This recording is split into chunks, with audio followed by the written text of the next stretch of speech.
Thank you very much, President Macron. Let me start off by saying, President Lula, don't worry, when we have the BRICS meeting, the issue of currency is top on the agenda, so we are going to discuss it. President Macron, I just want to start off on a very positive note in terms of what I think is evolving here.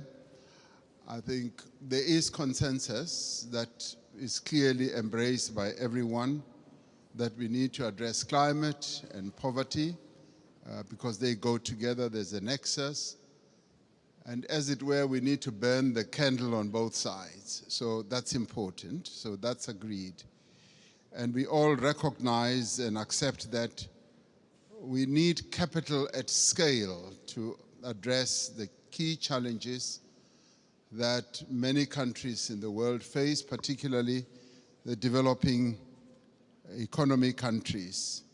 And we also would be agreed that there needs to be more cooperation and coordination between your development banks, multilateral development banks, and the private sector. There needs to be coordination so that there is no fragmentation, which you kept talking about.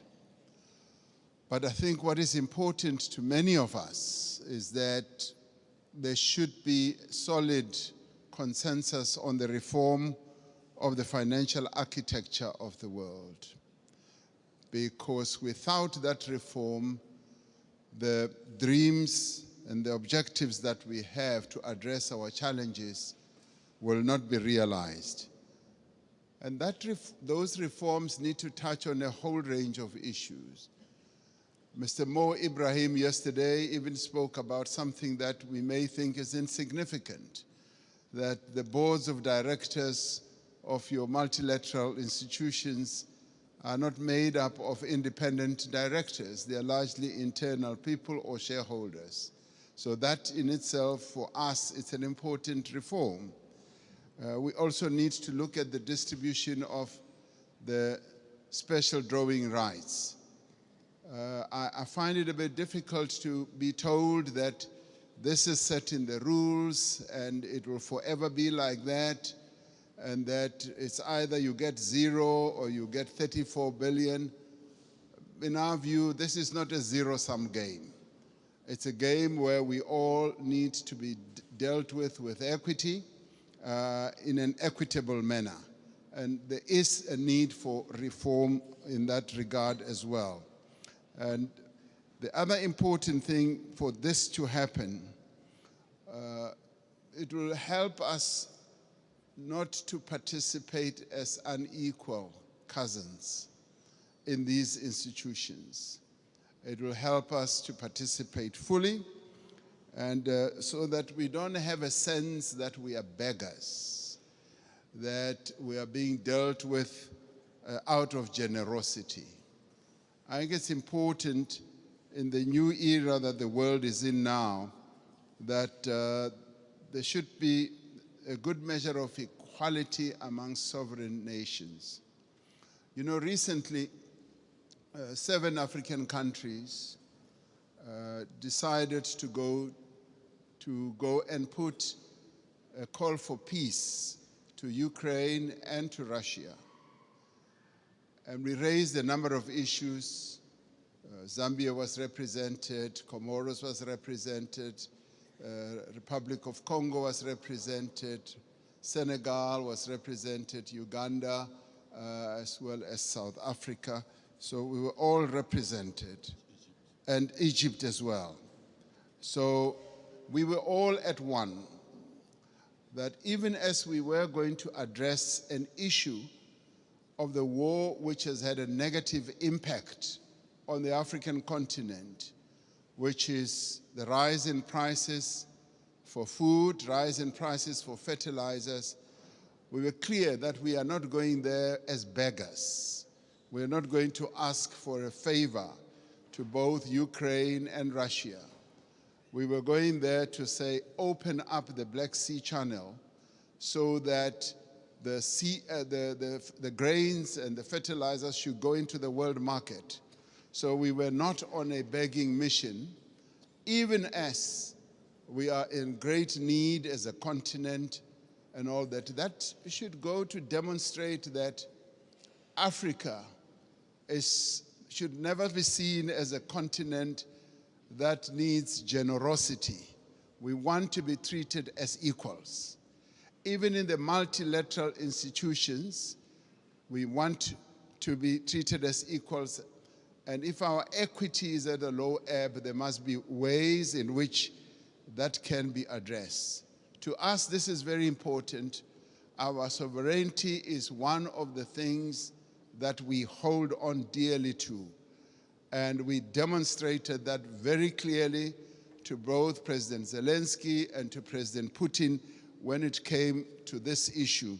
Even as there were suggestions that, yes, we can donate this, we can donate that, we said, we want you to release these grains and fertilizers to the world market so that the world can trade in these commodities and other issues we can handle in a different way. I wanted to make that point so that it should be understood where Africa has evolved up to.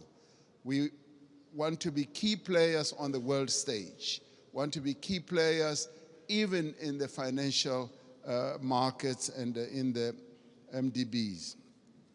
Now, these are the positive things. I do, Mr. President Macron, want us to address another issue which to us is a bit of a negative. You will have heard President Sisi talking about the 100 billion that was promised in Paris. President Sassou Nguesso yesterday as well also spoke about it at the dinner. Now, there is that issue that a number of the commitments that have been made have not really been fully lived up to.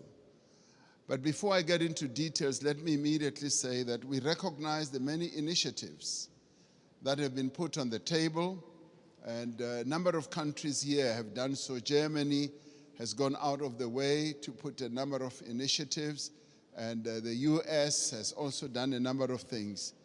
But there have been times when we felt like we were beggars. I played a key role as chair of the African Union during the COVID period.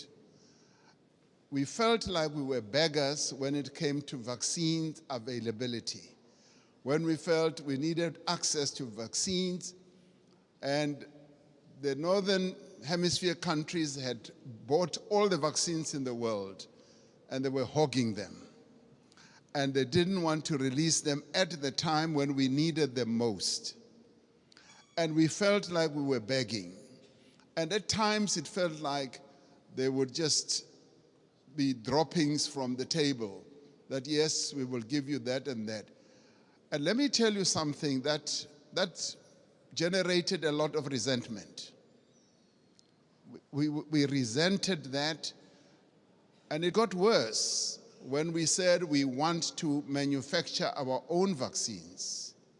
And when we went to the WTO, there was a lot of resistance, enormous resistance.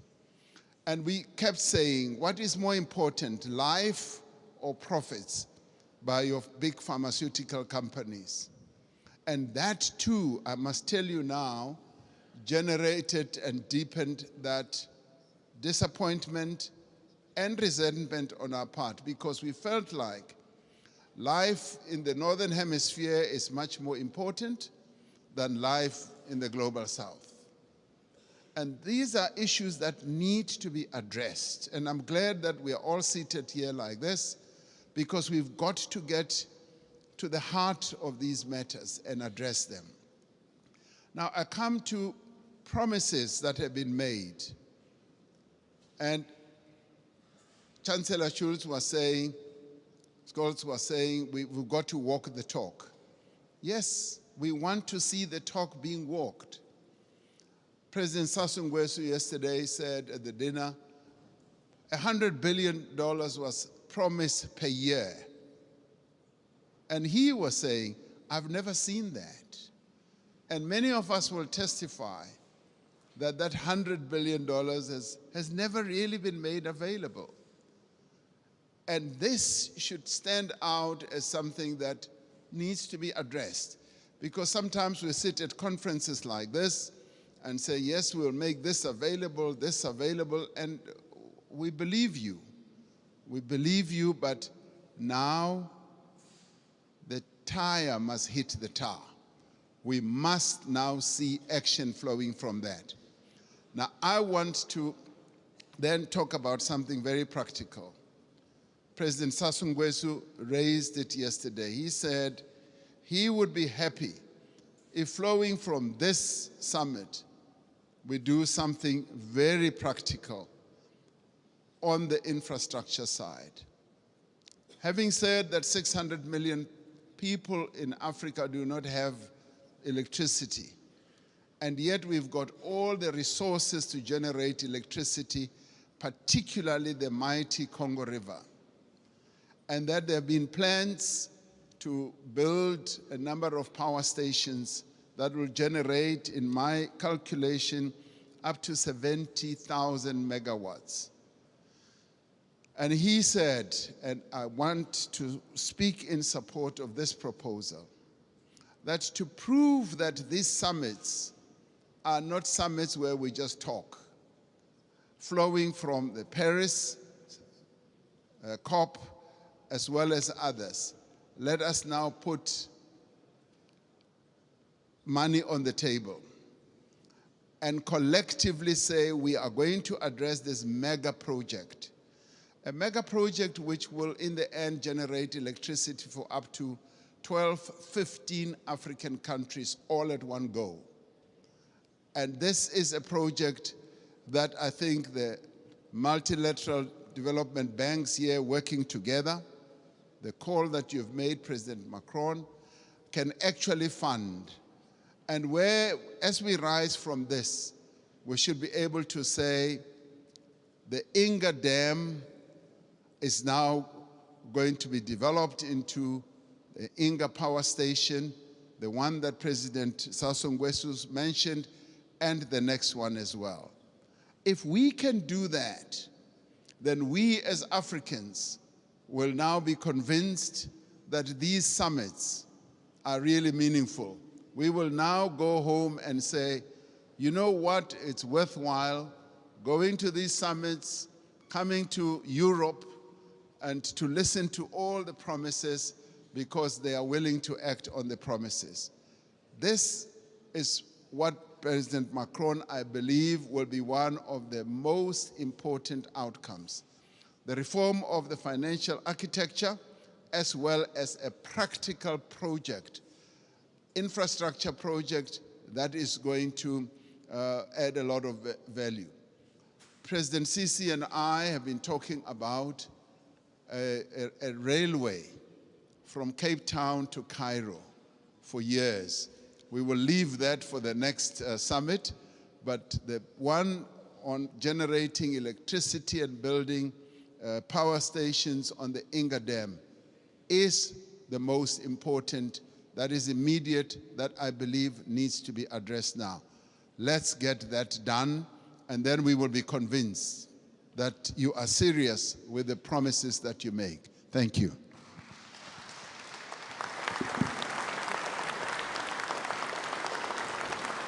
Thank you, Cyril. Thank you, everybody. Mesdames et messieurs les chefs d'État et de gouvernement, mesdames et messieurs, en vos grades et qualités, il est temps maintenant de conclure ce sommet et je vais essayer, après les discussions d'hier, le dîner que nous avons eu et l'échange très fructueux qu'il y a eu ce matin, de faire une conclusion opérationnelle. Parce que sinon, nous nous quitterons sur des bonnes paroles et il se trouve que